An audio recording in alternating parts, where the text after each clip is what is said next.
Olá, amigos. Na nossa conversa de hoje, nós vamos estar tratando do assunto referente a aprendizado de máquina.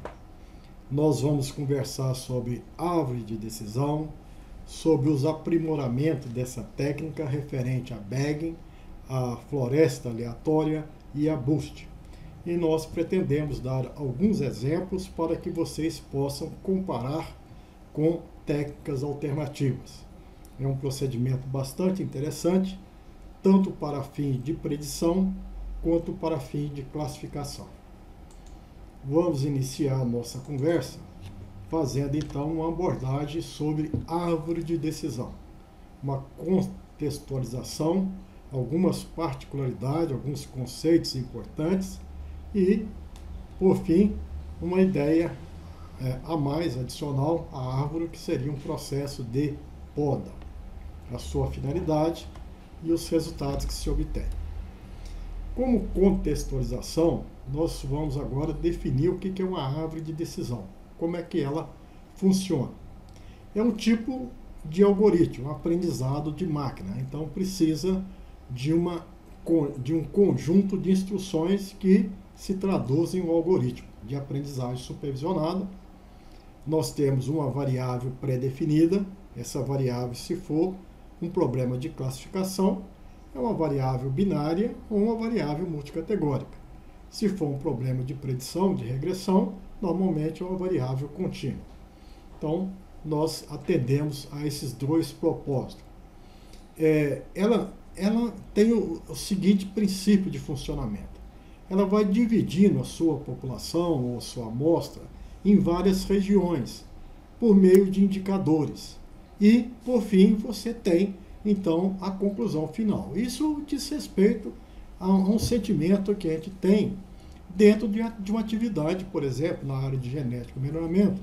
Um melhorista, ao caminhar no campo, observando a sua população sob seleção, ele vai ter vários critérios. Ele vai olhar, aquela planta tem uma altura que ele julga ser interessante. Ele tem um ponto de corte, ele tem uma partição e diz que aquela planta ela é alta ou ela é baixa. É uma planta com uma boa área foliar ou uma área foliar ruim. Ela tem um ciclo precoce ou tardio. Então ele vai seguindo alguns passos, alguns critérios de divisão, de forma a chegar a um resultado final. Vou selecionar aquela planta ou não vou selecionar aquela planta. Então veja que a gente sempre age dessa forma, ou seja, a gente tem uma concepção geral multivariada, mas vai refinando o processo de tomar decisão. Obviamente que nós precisamos saber quais são os descritores que vão ser importantes, se é de fato a altura, a floração, né, a área foliar, resistência à doença, e onde fazer a partição. Nós vamos fazer até que ponto que a altura me satisfaz, a floração me satisfaz, e por fim, qual que é a melhor ordem para chegar a um produto final. Devo considerar primeiro a altura, posteriormente eu faço uma divisão para a floração, ou começo com a floração, depois a resistência à doença, a área foliar, a produção e tudo mais. Então esse que seria os objetivos, esses são os objetivos num procedimento de árvore de decisão. Identificar quais seriam os melhores descritores, identificar onde fazer a partição e estabelecer uma ordem em que primeiro vamos partir a variável x1, depois x2, depois x10, depois x20, assim por diante. Então, se a gente pensasse aqui em duas variáveis e as nossas dispersões, né, de vários indivíduos, que às vezes esses indivíduos pertencem a duas ou três populações, no caso aqui três populações, nós podemos perceber que a dispersão segue um certo padrão. Esse aqui representando a população 1, o verde a população 2 e o roxo a população 3. Mas isso a gente percebe visualmente, considerando duas variáveis. Como é que isso aí poderia ser tratado num procedimento de aprendizado de máquina? Basta imaginar que, a partir da partição dessa variável do eixo x, representado pelo comprimento da pétala, eu posso estabelecer uma fronteira.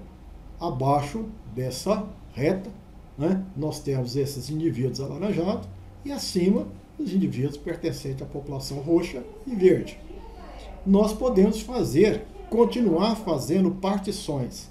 Neste caso, além de partir a variável x1, eu posso fazer uma partição após a variável x1 em x2, de forma que eu distingo aqui o roxo do verde. Alguns indivíduos roxos ficaram dentro dessa região do verde, mas então essa região aqui caberia então uma nova partição. Posso estabelecer uma nova partição fazendo de novo dentro dessa área uma partição retornando a x1. Então primeiro eu vou considerar x1, depois x2 e posteriormente eu volto a x1, de forma que se estabeleça essas regiões puras de indivíduos representativos aqui do roxo, de indivíduos representativos do verde e de indivíduos representativos do laranja. Então veja que nós conseguimos identificar quantas partições, onde primeiro partir, qual que seria interessante, começar a partição em x1, depois x2, depois voltar em x1, e a gente reconhece no final o nosso ponto de corte. Então essa aqui é a ideia da árvore de decisão. Tudo isso vai ser revelado no procedimento de árvore de decisão. Então, vamos ver novamente um conjunto de dados que a gente tem a variável x e y.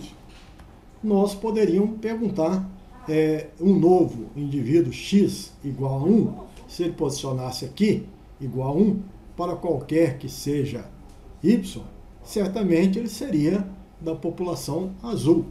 Essa tomada de decisão, ela poderia ser perfeitamente transferida por um procedimento de aprendizado de máquina se eu estabelecesse aqui uma primeira informação, parte x e não y, e parte x no ponto 2.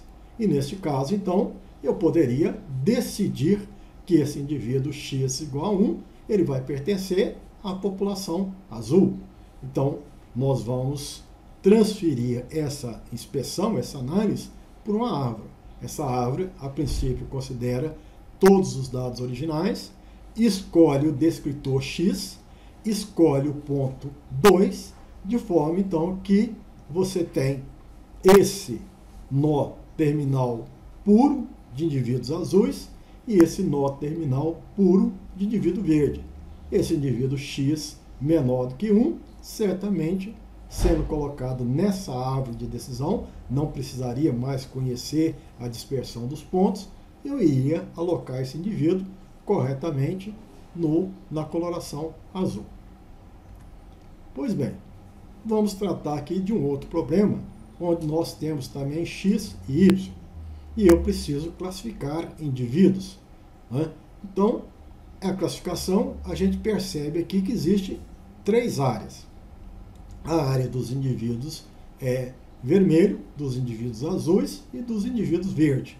Como é que nós podemos traduzir um processo de classificação em uma árvore de decisão? E esse processo me permitiria responder se o indivíduo x igual a 1 e y igual a 1, qual seria a cor? Eu não preciso desse gráfico. E muitas vezes esse gráfico é viável porque tem apenas 2 dimensões. Se eu tivesse um problema de várias variáveis, eu não teria um gráfico de dispersão, eu estaria no espaço além do bidimensional, do tridimensional. Então eu posso substituir essa dispersão por uma árvore. Essa árvore primeiro considera todos os indivíduos e faz partições. Uma partição razoável é dividir x no ponto 2, né? Posteriormente, então, eu teria do lado direito os indivíduos puro, verde, e do lado esquerdo, indivíduo seria vermelho e azuis. Então, entre x e y, eu tomo a decisão de que o primeiro indicador, o mais apropriado para conduzir uma partição, seria x e não y. E o melhor ponto para promover essa partição é o ponto igual a 2. Bom, posteriormente, eu preciso saber, isso não me define, o indivíduo x igual a 1 e y igual a 1, né? Eu posso, dado que esse nó não é puro, certo? Eu posso fazer uma nova partição. Essa nova partição pode ser, então, no descritor y. E no ponto 2, indivíduos menores do que 2 são azuis, indivíduos maiores do que 2, dentro dessa ramificação de menor do que 2, são vermelhos. Então veja que essa árvore de decisão ordenou os descritores e revelou os pontos de corte que conduzam à tomada de decisão. É bastante interessante e eficiente, porque temos aqui nós terminais puros, em que certamente eu não teria dúvida de que se parasse aqui um indivíduo, ele seria azul. Se estivesse aqui, ele seria vermelho. Se eu estivesse aqui, estaria verde. Então, o aprendizado de máquina em árvore de decisão consiste em entregar um conjunto de dados, fazer várias partições, considerando todos os descritores e uma série de pontos de corte, e vão identificando daqueles descritores, daquelas variáveis x, qual que seria eleita a se posicionar no primeiro ponto da minha árvore, no segundo ponto, no terceiro e assim por diante, e qual seria esse ponto de corte. Pois bem, então nós vamos aqui apresentar algumas estatísticas que norteiam estabelecer as variáveis e os pontos de corte.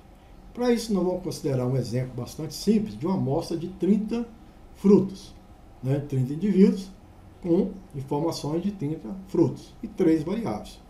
A cor do fruto, que pode ser vermelha ou laranja, o formato do fruto, arredondado ou alongado, e o valor comercial. Tem frutos de alto valor comercial ou de valor comercial abaixo.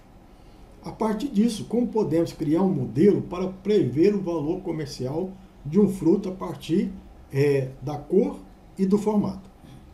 Então, eu posso dizer se esse indivíduo tem alto e baixo valor comercial? Então, preciso estabelecer aí uma árvore de decisão, que vai segregar os indivíduos com base em todos os valores de duas variáveis explicativas e identificará a que cria melhores conjuntos homogêneos de indivíduos. A ideia de ter um conjunto de classificação que seja puro, que seja homogêneo. Todos os indivíduos vão ser azuis, todos os indivíduos vão ser verdes, ou todos os indivíduos vão ser laranja. Nesse caso, todos os indivíduos vão ser de alto valor comercial, ou todos os indivíduos vão ser de baixo valor comercial. Muitas vezes, isso não é tarefa simples. Então, nesse quadro abaixo, nós temos, por exemplo, que a cor do fruto pode ser vermelho e laranja, mas dentro dos vermelhos, nós temos 2 de alto valor comercial e 2 de baixo. Nós vemos aqui uma certa heterogeneidade. Dentro do fruto laranja, tem alto e baixo. Mas aqui concentra mais baixo, aqui concentra mais alto. Aparentemente é uma partição não perfeita, mas interessante para classificar em baixo e alto. Se eu considerasse o formato do fruto, desses 30 frutos, em redondo e alongado, nós perceberíamos que existiria 6 de alto valor comercial e 8 de baixo. Mais heterogêneo do que essa classificação. E esse alongado, 9 para 7, também é heterogêneo. A homogeneidade, ela se consegue quando 100% dos indivíduos manifestam um único padrão. Nesse caso aqui, a grande maioria manifesta alto. Não é 100%, mas é a maioria. Neste caso aqui, não é 100%, mas é a maioria. 80% dos indivíduos são baixos, representa baixo, e 20% representa alto. Mas então, deve-se existir algoritmos, estatísticas, que permitem então identificar qual que seria o melhor critério.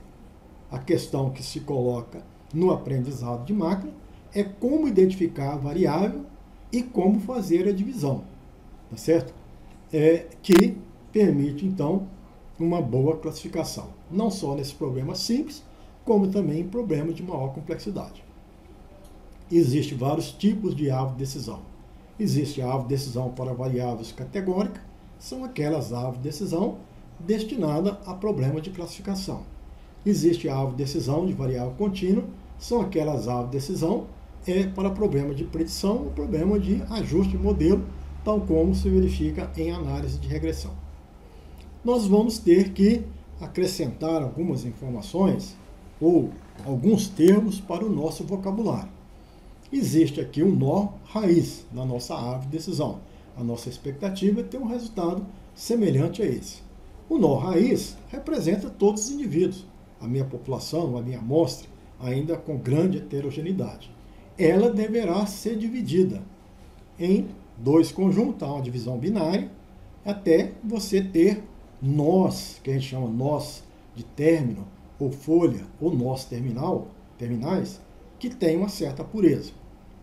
A divisão é o processo de dividir o nó em dois ou mais subnós. Nós vamos considerar aqui a divisão sempre em dois subnós, né? Então, nós vamos fazer a divisão por algum critério.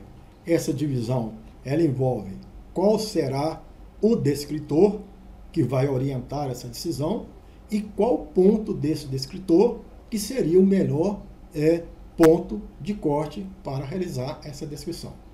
Então, nós temos aqui o nó de decisão, é o nó, subnó, dividido em nós adicionais. Então, você tem aqui o nó de decisão que vai dividir em dois outros nós. Esse aqui também vai ser dividido em outros nós.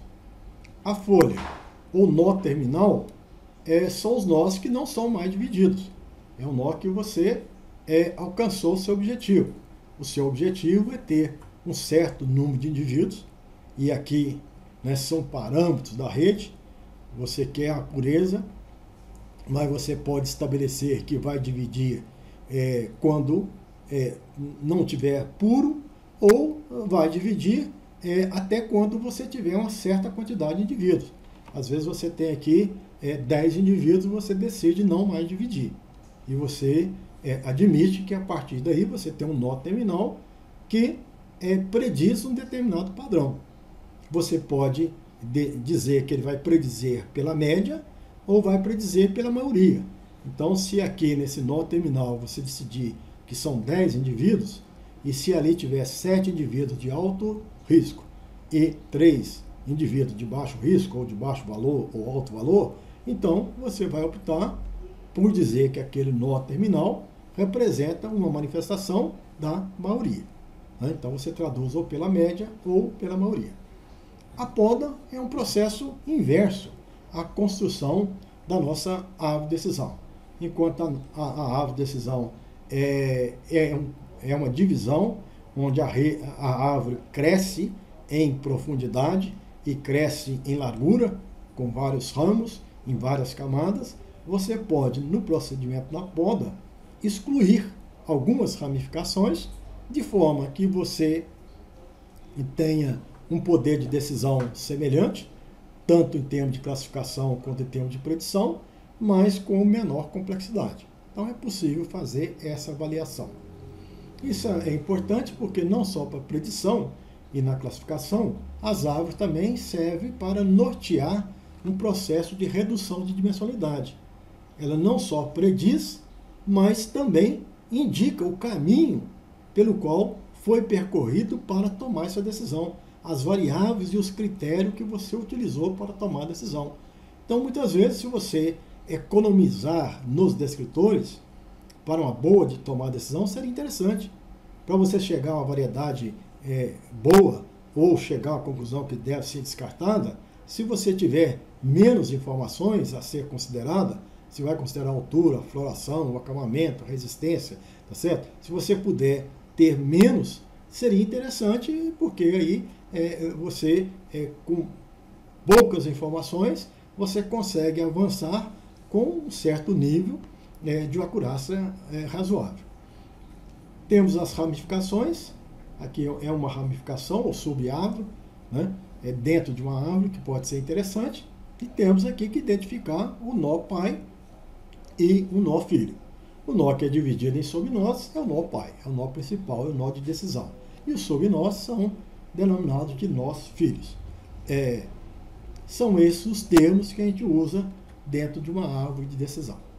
Então, uma representação, nós vamos ter como resultado o topo, as ramificações, as variáveis e, por fim, os nós terminais que representam uma folha.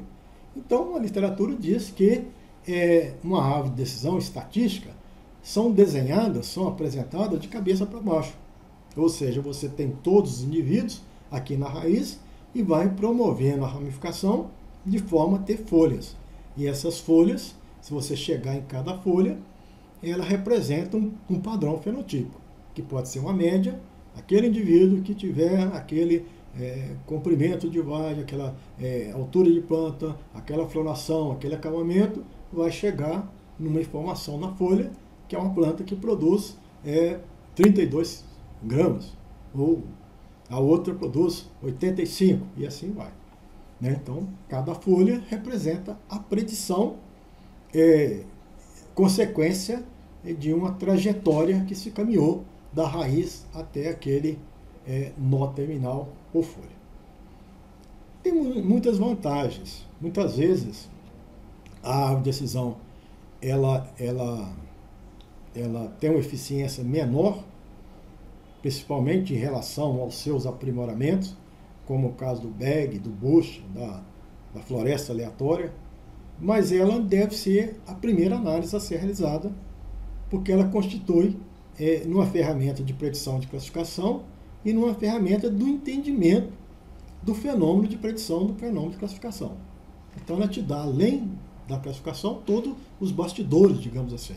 Todo o caminho trilhado seria um olhar, a tradução do olhar do melhorista no processo de tomada de decisão.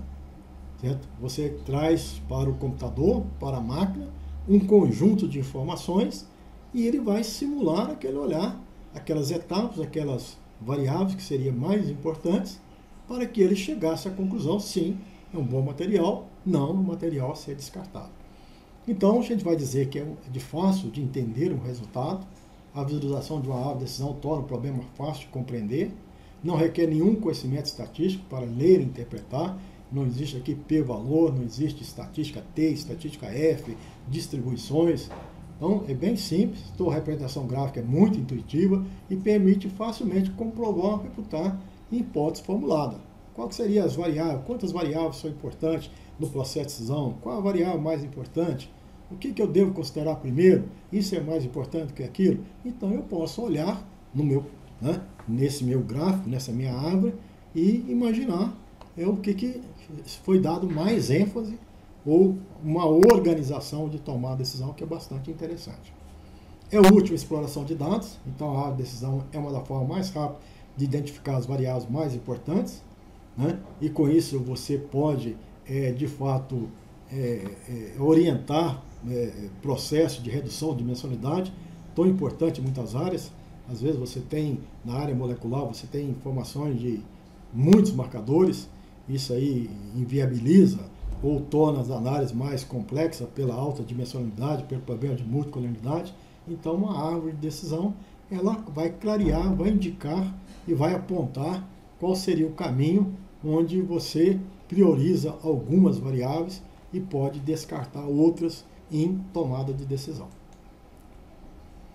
Então, tem menor necessidade de limpar dados, né? Você não precisa estar removendo normalmente os outliers, não afeta tanto, né? Você tem uma árvore que é capaz de tomar decisão em cima de pontos médios, e aquele ponto médio às vezes não impacta tanto as partições que você pretende fazer, não é restrito a tipo de dados, pode ser variáveis multicategóricas, binárias, contínuas, vinda de informação de marcador molecular, de espectro tipo NIR, então é bastante interessante.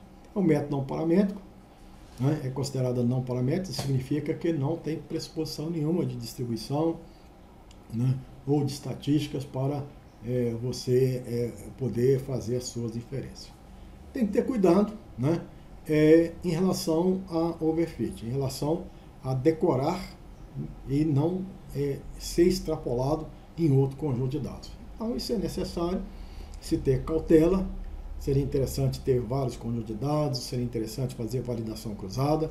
Então, é importante que você tome cuidados para que você não tenha uma árvore sujeita apenas às informações daquele conjunto particular de dados sem nenhuma utilidade prática para fim de extrapolação. Né? Aqui é dito que apresenta alguma dificuldade no processo de predição de variáveis contínuas, no processo de ajuste modelo. Isso porque a árvore de decisão ela chega à formação de folhas. E no caso de variáveis de problema de classificação, aquela folha deve ser a mais pura possível, né? Então ali deve ter indivíduos apenas vermelho, ou no outro apenas verde, o outro apenas laranja, e muitas vezes elas não são puras. E você então toma a decisão de que vai ser a moda, a maioria das manifestações dentro daquela folha. Isso pode ser menos drástico para o processo de classificação. Mas se você pensar em problemas de predição, de regressão, você certamente vai ter folhas norte-terminais em que os valores não são exatamente os mesmos, né? Você vai reunir ali no nó terminal 10 indivíduos, 5 indivíduos, 20 indivíduos, de acordo com o seu critério, e você tem que ter uma manifestação única. E essa manifestação única normalmente é a média. Então a reunião, você parte do pressuposto que a reunião daqueles indivíduos nos nós terminais, que representam certa pureza, mas não é a pureza de 100%, vai manifestar um padrão único. E esse padrão único é a média. Então nós vamos dizer que é uma perda de informação. Você, a cada folha, você está reduzindo a informação de 10, de 5, de 6 indivíduos em um único valor, que é um valor interessante, que é uma média. Então a gente diz que é uma certa deficiência apresentada pela técnica no processo de predição. Bom, o que seria uma árvore de decisão então? O valor, a classe obtido pelo nó terminal dos dados é treinado e a moda das suas observações é assumido naquele nó terminal. Assim, uma nova observação de dados atribui-se o valor da moda correspondente. Então, se chegar naquela folha, aquela folha tem, ou nó terminal, tem um padrão correspondente aos indivíduos que na fase de treinamento foram alocados naquela folha. Ele divide o espaço preditor, as suas x1, x2, em regiões distintas e não sobrepostas. Então, vai dividindo x1, x2, x3. Onde e quem dividir é que é o problema. Segue uma abordagem de cima para baixo, conhecida como divisão binária recursiva. A divisão começa do topo da árvore quando todas as observações estão disponíveis. É uma única região. E sucessivamente divide o espaço preditor em dois novos ramos de baixo para baixo da árvore, do topo para baixo. Então você tem um conjunto de dados e quer chegar no processo de seleção, no processo de predição, e vai dividir esse conjunto de dados. Vai dividir como? O primeiro critério vai ser com relação à altura. A partir de 1,70 m tem um grupo. A partir acima de 1,70 m tem outro grupo. Por que essa divisão é feita de 1,70 m para a altura? Porque essa divisão é que promove maior homogeneidade na sua variável alvo, que é a produção, que é a classificação, por exemplo, que esses são os indivíduos resistentes, susceptíveis. Então você tem que pensar na variável que está dividindo, o reflexo nela na sua variável alvo. Você divide a altura em 1,70 m, porque as divisões conduzem à pureza na classificação ou na média e na variância da variável contínua que você deseja fazer a predição. Então são duas coisas que você tem que pensar: a variável alvo e as variáveis candidatas para proporcionar as partições. Esse aqui talvez seja o maior problema de uma árvore de decisão. É conhecido como um procedimento ganancioso, porque o algoritmo se preocupa apenas sobre a divisão atual e não sobre a futura divisão. Então, veja, você tem que fazer uma partição. Às vezes, e você pode partir em altura, floração, e pode partir em altura, depois parte em floração, depois você pode voltar a partir em altura, pode partir agora em área foliar, em número de ramos, número de nós. Então você vai fazendo as partições. Qual é a melhor partição? A melhor partição não é aquela que você tem 10 variáveis. Qual é aquela que promove a melhor partição? Talvez, por exemplo, pode ser, no momento atual, pode ser x1. Mas você está pensando na primeira partição. Às vezes você vai caminhar com a rede em várias partições. Pode ser que você começasse com x2, não seria tão bom quanto x1, mas por outras divisões, começar com x2 é mais interessante do que começar com X1. O X1 é o que te dá maior ganho atual. É a sua melhor opção hoje. Mas, mais para frente, você poderia perceber que não. Se você fizesse uma outra, eu não vou começar com X1, que é melhor, com X2.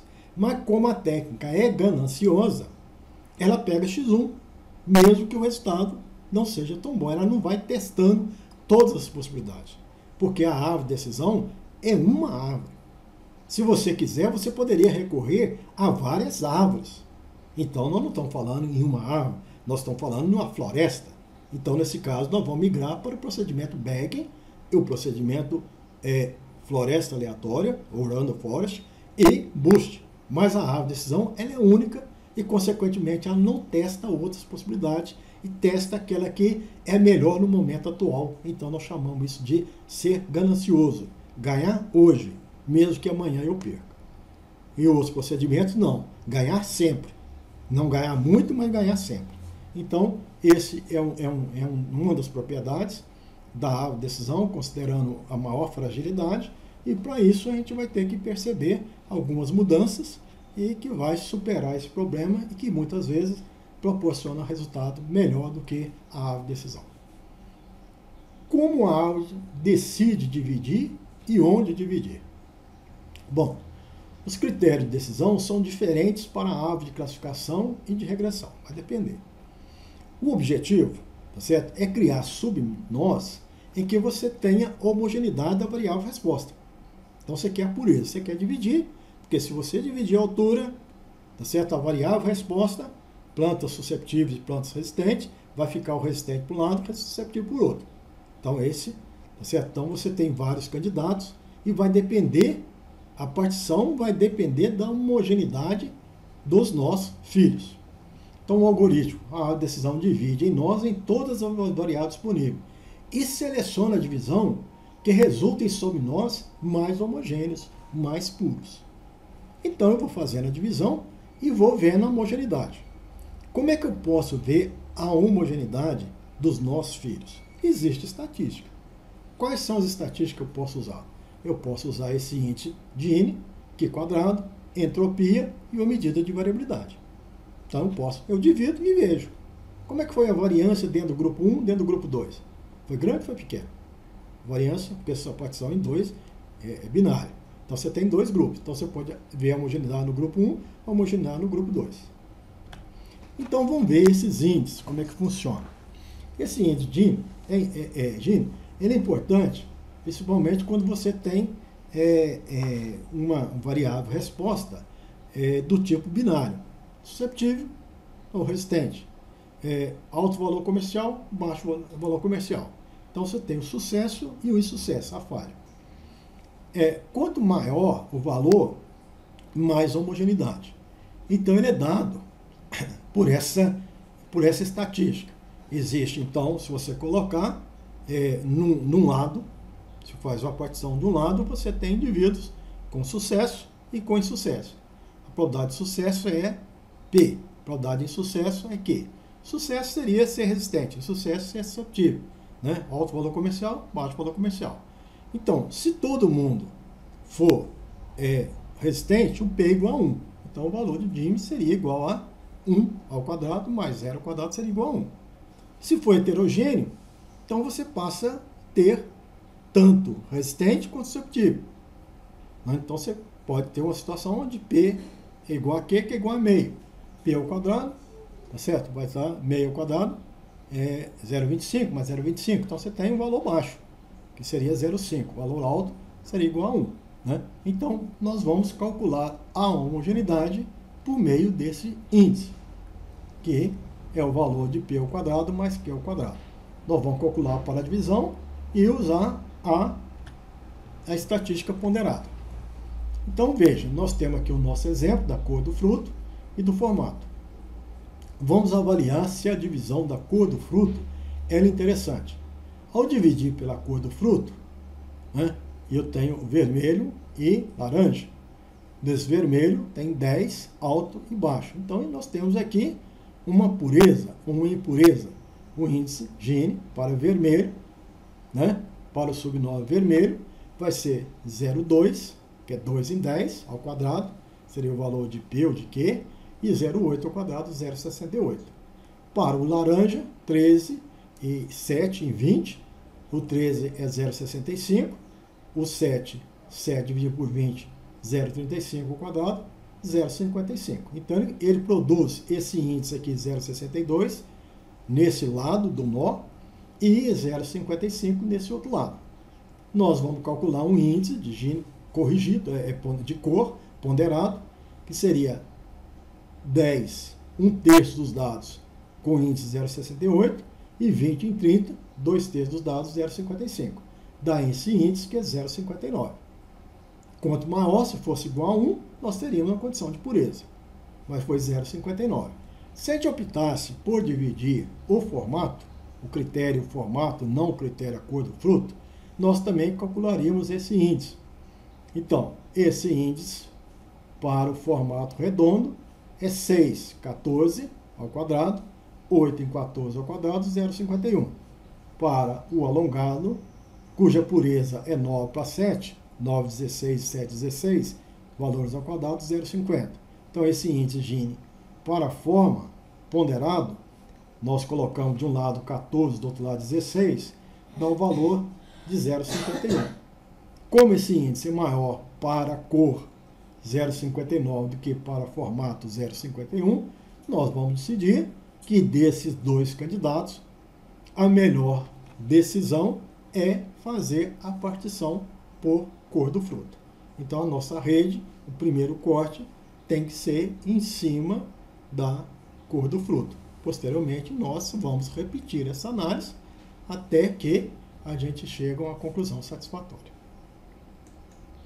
Bom, nós podemos optar por uma tomada de decisão baseada na estatística de Q quadrado.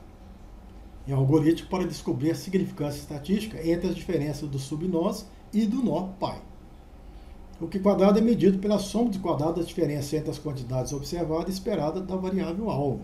Então, faz-se a partição da variável candidato e olha a variável alvo, que a gente aqui se aplica para a variável também de sucesso e insucesso. Padrão, então, binário. Então, você pode fazer isso várias vezes, e a estatística aqui quadrada, a raiz, nesse caso, é a raiz quadrada do real menos esperado ao quadrado dividido por esperado. Vamos ver aqui o exemplo. Né? Então, nós temos aqui uma divisão por cor e uma divisão por formato. Então, quando eu dividi por cor, vermelho, né, foi 2 para 8, no total de 10. Vamos esperar, então, que fosse uma condição desfavorável, ou seja, de maior variabilidade, é que tivesse 5 para 5. Então, nós podemos fazer o esperado nessa condição de que metade para metade seria uma partição, então, desfavorável. Então, veja que, nesse caso, eu estou com esse valor do Q quadrado. Né? Quanto maior o Q quadrado, mais, então, eu vou rejeitar essa hipótese. Né? Então, neste caso específico, eu tenho 2,62. 2,68. Bom, e nesse outro caso, que eu parti em 13 para 7, eu tinha 20 indivíduos, então esperado, numa condição de heterogeneidade desfavorável, era 10 para 10. Então houve um desvio. Quanto maior o desvio, significa que mais longe eu estou nessa condição desfavorável. E isso é importante para mim. Né? Eu quero estar longe disso, isso não me agrada. Ser meio para meio não é uma condição homogênea, é uma condição heterogênea. Então, quanto maior o Q quadrado, seria, então, eu estar longe dessa condição, o que é favorável. Eu não quero estar nessa condição de meio para meio. Eu quero a pureza, eu quero que seja 100% de uma classe, 0 da outra. Faça a mesma coisa para a divisão redonda. Aí a primeira divisão em 14 deu 6 para 8, e aqui eu percebo que o Q quadrado deu 0,76, até menor. Ou seja, eu estou numa situação bem próxima do meio para meio, que é uma situação desfavorável. Aqui, né, 16, o meio para meio é 8 para 8, e 9 para 7. Está próximo. Então, desfavorável. Então, o Q quadrado pequeno retrata uma situação desfavorável, uma situação próxima do meio para meio. O Q quadrado maior, né, ele aponta uma situação mais favorável. Uma situação em que não é igual as duas quantidades, é diferente. Diferente significa que um está predominando em relação ao outro. E essa predominância significa que eu estou no caminho de uma pureza, que seria um critério, uma propriedade bastante interessante.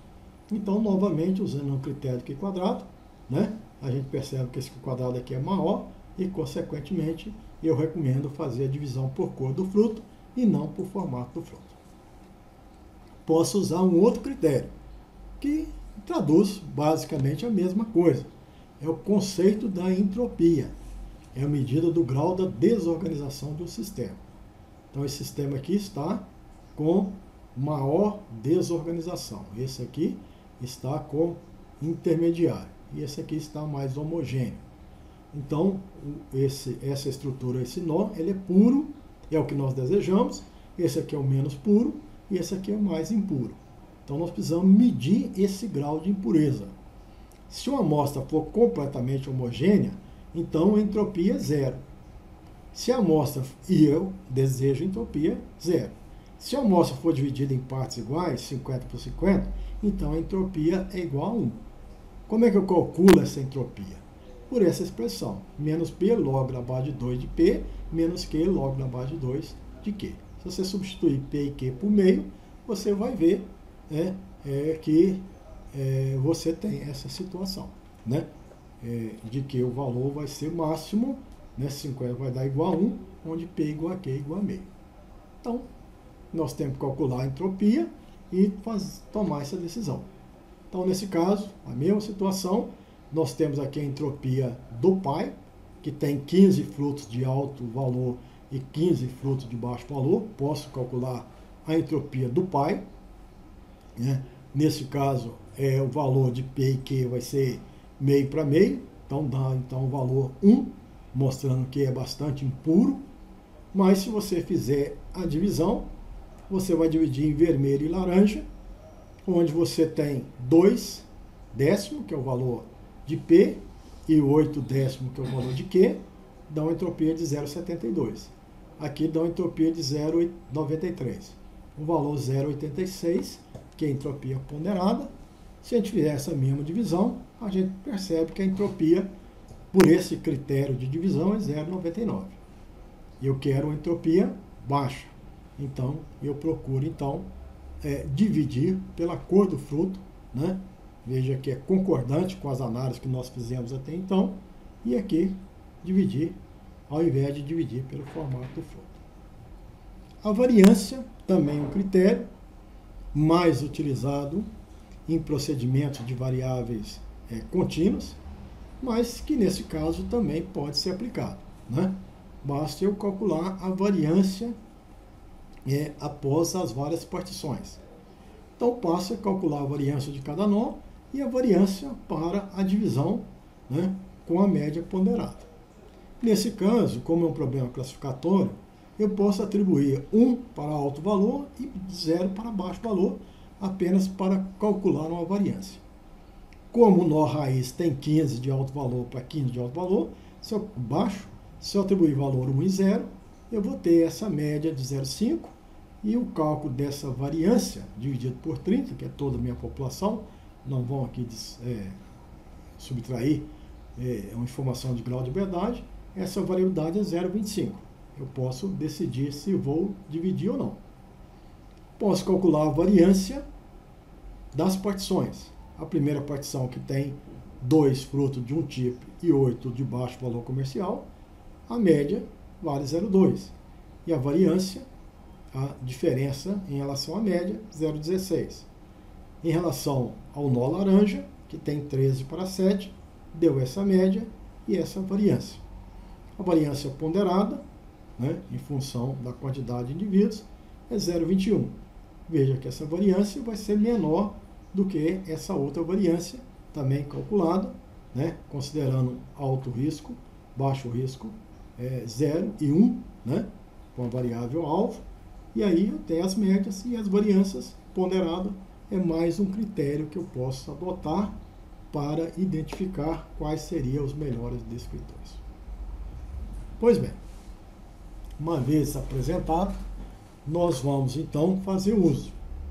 Vamos fazer o uso aqui de uma análise, né, de classificação de dados de 6 populações obtidas por simulação e a gente tinha mensurado aqui 9 características. Então, as características, como é dado de simulação, eu posso informar para vocês que elas manifestam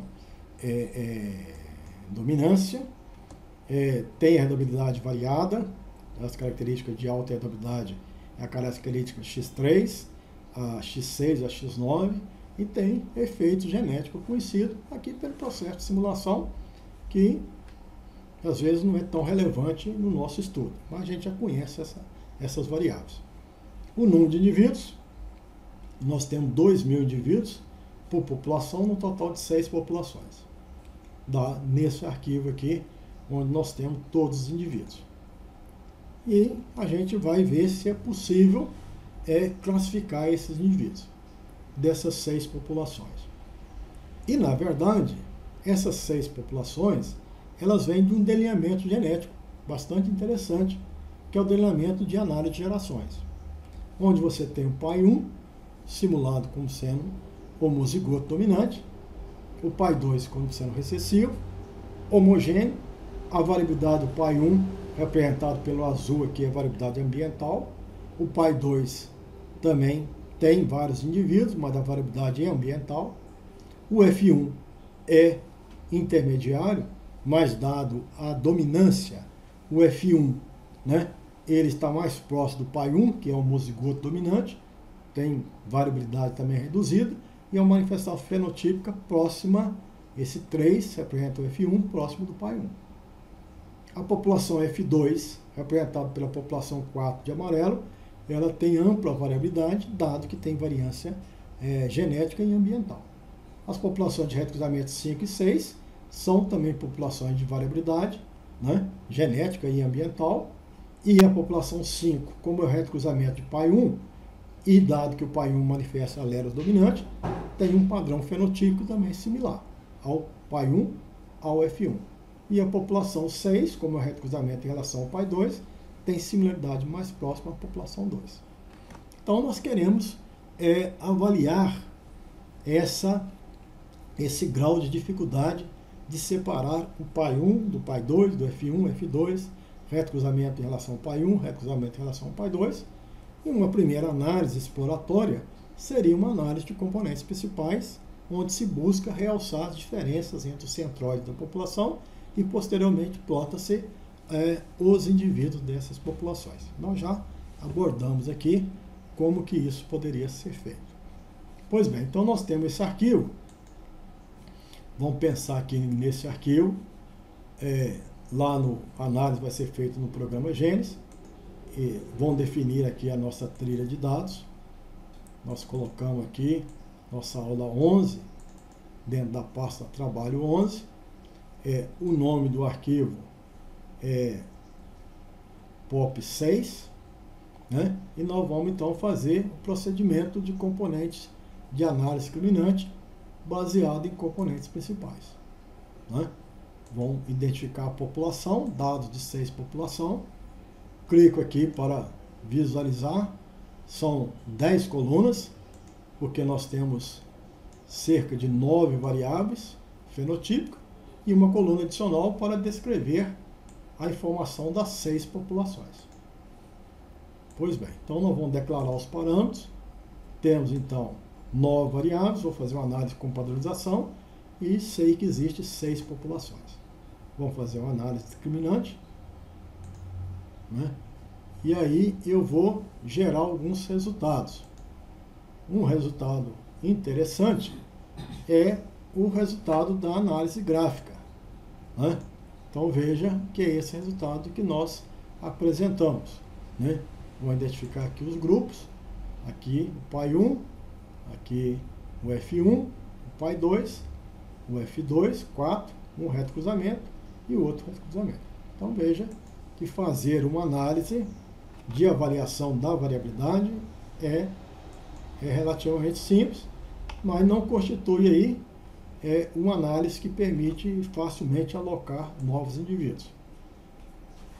Então nós fizemos aqui e podemos ter uma ideia da complexidade dessa separação. Podemos também imaginar o estabelecimento de funções discriminantes. Nesse caso, a função discriminante de Anderson e função discriminante de Fisher. Vamos trabalhar com a função discriminante de Anderson e eu, então, fiz a partição desse arquivo em um arquivo de treinamento e um arquivo de validação. O arquivo de treinamento representando aí 80% da informação e de validação 20%. Então, dos 12.000, eu passo a ter 9.600 informações no arquivo de treinamento e 20% de 12.000, 2.400 para o arquivo de validação. Para eu estabelecer as funções discriminantes de Anderson, seja ela linear e quadrática, né? Então tenho que fazer a minha análise de maneira que nós já discutimos aqui em palestra anterior, né? Então nós vamos apenas visualizar. A gente usaria o programa Gênesis, análise multivariada, análise discriminante. Posso ir nessa opção de análise discriminante por Anderson. Vou chamar aqui o arquivo de treinamento, declarar os parâmetros, são 9 variáveis, 6 populações, e tem aqui, vou trabalhar com a matriz individualizada. Imaginando que não tem problema de multicoloralidade, a inversa é comum. Um arquivo de classificação é um arquivo de validação. Lá na nossa pasta trabalho 11, o arquivo, então, 6 populações de validação. Vou ter, então, a minha análise discriminante linear. Considerar as probabilidades iguais, igual a 1/6, 1/6, 1/6, e então gerar o resultado, né? Aqui as médias de cada grupo, as matrizes de variância e covariância, e posteriormente as funções discriminantes. E por fim, eu vou ter as taxas de erro. As taxas de erro para cada uma dessas populações, que a gente chama tabela de confusão, onde nós temos aqui 1.459 classificações erradas, ou seja, 15,19. Isso para o arquivo de treinamento, e vou encontrar no final essa informação para o arquivo de validação. Então, esse 1.459 é o valor que a gente tem aqui, 1.459 de erro de treinamento, dando a taxa de erro de 15,19 no arquivo de treinamento, uma taxa de erro daqueles indivíduos, 2.400, né, 452 classificação errada, 18% de erro. Então veja, se eu fizesse análise discriminante quadrática, aqui que tem 15 e 18, melhoraria para 10% de taxa de erro na quadrática para o arquivo de treinamento e 16% de erro para o arquivo de validação. Bom, eu posso então confrontar com uma outra técnica, um problema de classificação, e eu vou então avaliar, né? Vamos rodar lá no programa Gênesis. Eu tenho os dois arquivos, são duas entradas. Vamos em inteligência computacional, dentro do conjunto de aplicativo do R, vou entrar aqui em árvore de decisão. O meu problema é de classificação e tem duas entradas, um arquivo de treinamento e um arquivo de validação. Eu poderia ter apenas um arquivo e lá dentro falar para dividir em validação e treinamento da maneira que eu desejasse. Mas aqui já foi partido. Eu vou entrar com o arquivo de treinamento, declarar os parâmetros. Nesse momento eu incluo o arquivo de validação, forneço o número de coluna, o número de variáveis, aqui inclui a população, e eu vou processar então os meus dados, né? Repetir aqui, treinamento, aqui o meu arquivo de validação.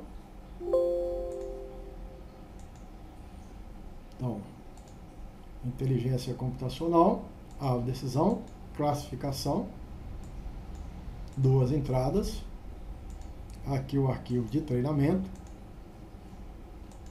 chamar o arquivo de validação, ele identifica o número de colunas, que no caso são 10 colunas, aqui o antivírus está checando Então vamos repetir. Aqui o arquivo de validação. Aqui o número de variáveis. E a gente dá o nome. Vamos dizer que a gente tem 9 variáveis, x1 até x9. E a primeira variável no meu arquivo era a variável que descrevia a população. Então é mais adequado colocar pop x1 até x9. Aqui a variável discreta, a variável alvo, é a primeira, pop.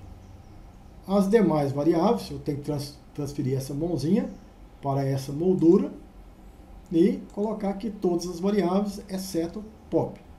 Né? Então x1, x2 até x9. Aqui houve um erro, porque nós estamos no procedimento do bag, não era esse o interesse.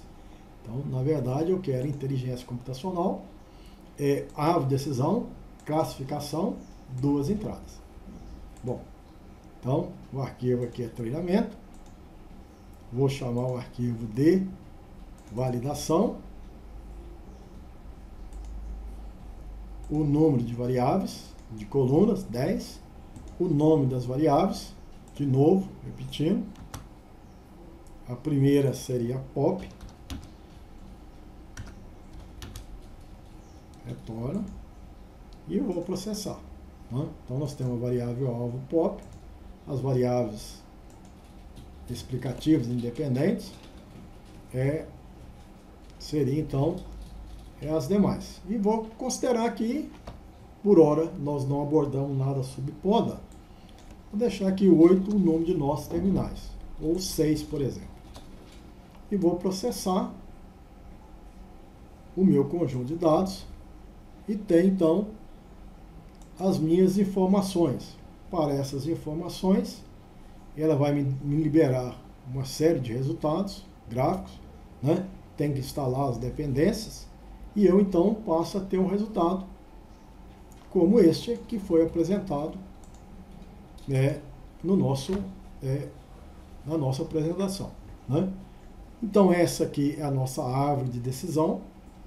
Houve, então, um corte, identificou-se como a variável mais interessante para corte a x9. Lembrar que a x9 é uma variável de alta complexidade, mas de alta herdabilidade, foi interessante. A tomar a decisão, ele incluiu a x9, x6 e x3, que eram as características de mais alta herdabilidade do processo de simulação, a x3, x8, x6 e x9. Então essas são as variáveis interessantes, que conduzem a menor erro de classificação. Né? Então essa é a minha árvore de decisão.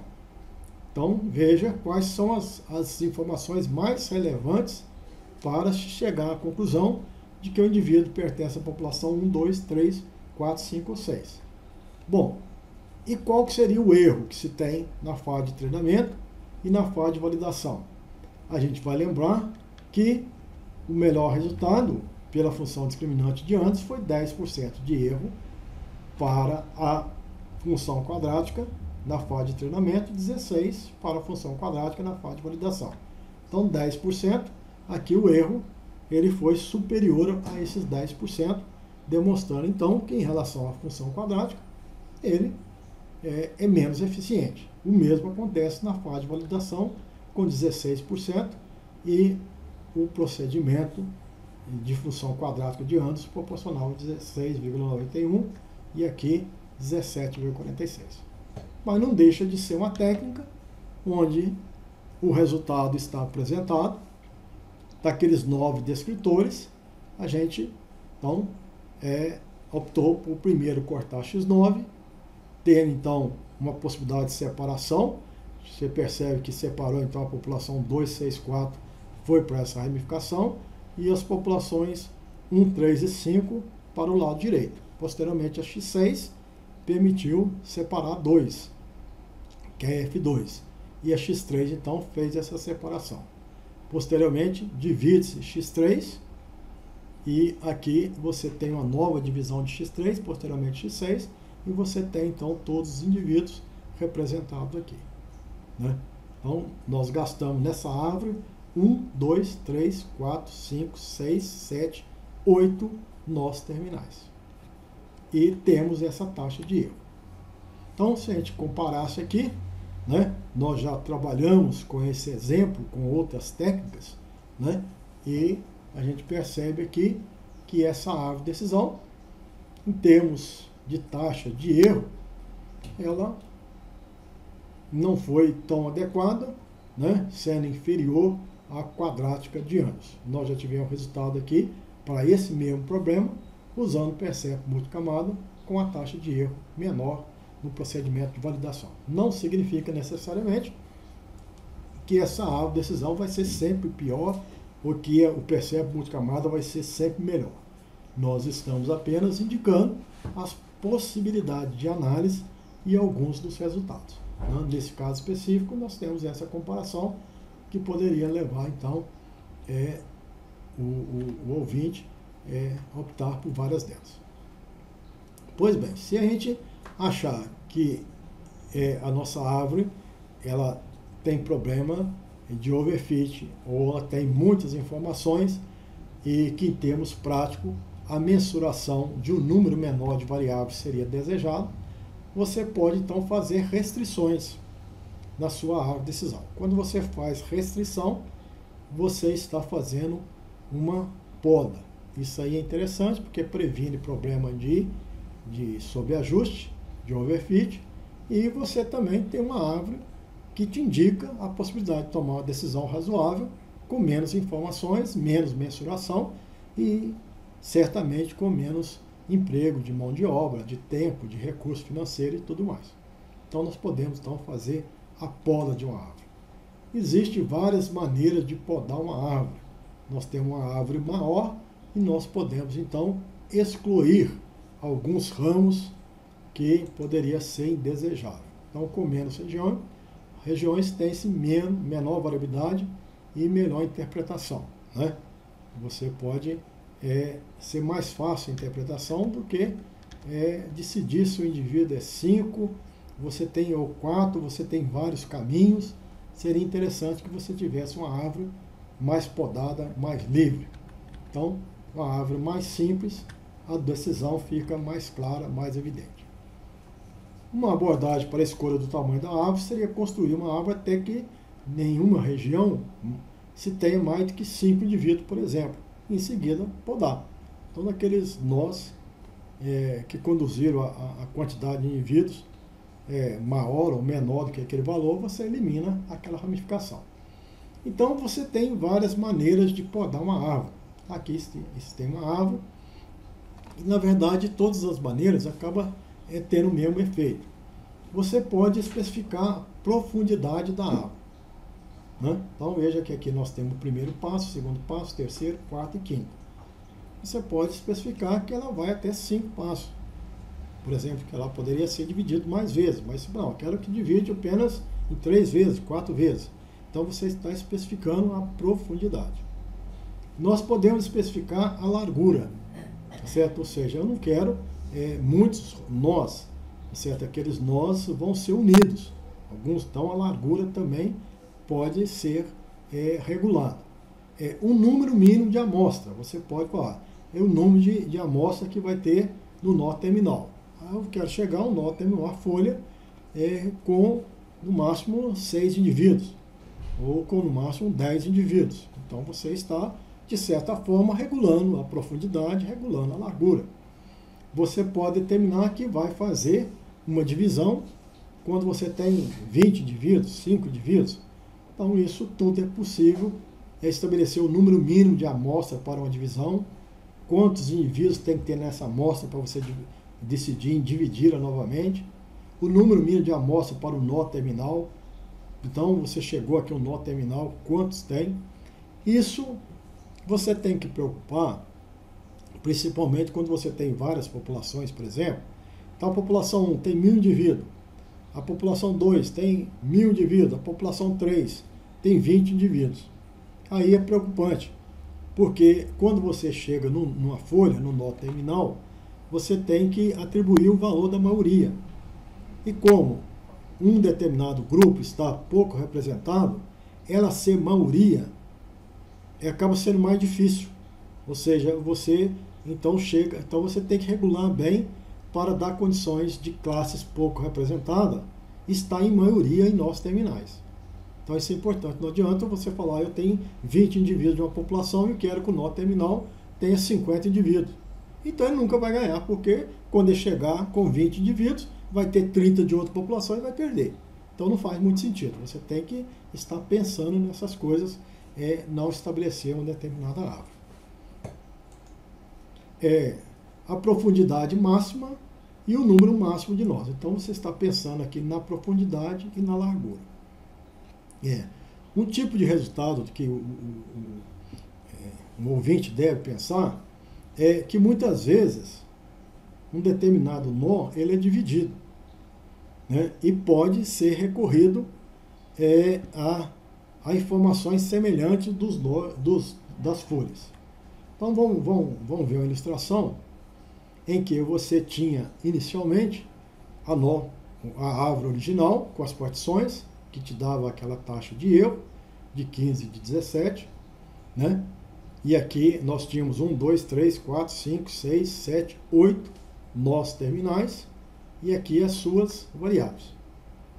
Bom, se eu podar essas árvores, né, se eu tiver o número de nós terminais, aqui está com 8, se eu tivesse com 6, esse valor de deviância ele vai caindo até estabilizar. Talvez, tanto com 8 ou com 6, essa deviância ela seria praticamente a mesma. Então, posso fazer uma árvore, uma nova árvore, uma visualização com 6 e não com 8 nós terminais. Então, esse gráfico aqui me dá uma indicativa de quanto que eu posso ir. Essa estatística de deviância era dada por negativo desse somatório, né? É uma medida do quanto cai, né?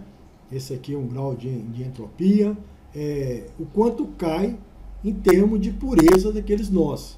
Então, se você não cai mais do que aquele valor, significa que 6 nós, por exemplo, teriam um efeito similar a 8 nós. Então, nós consideramos aqui uma rede com uma árvore de decisão com 8 nós, uma árvore de decisão com 6 nós, tendo em vista de que a deviância com 6 seria muito próxima da deviância com 8. Então, você está especificando essa poda. Entretanto, a gente percebe que a taxa de erro da fase de treinamento, que era 15, com a poda vai passar para 18, e a taxa de erro de validação, que era 17, com a poda ela passa para 22.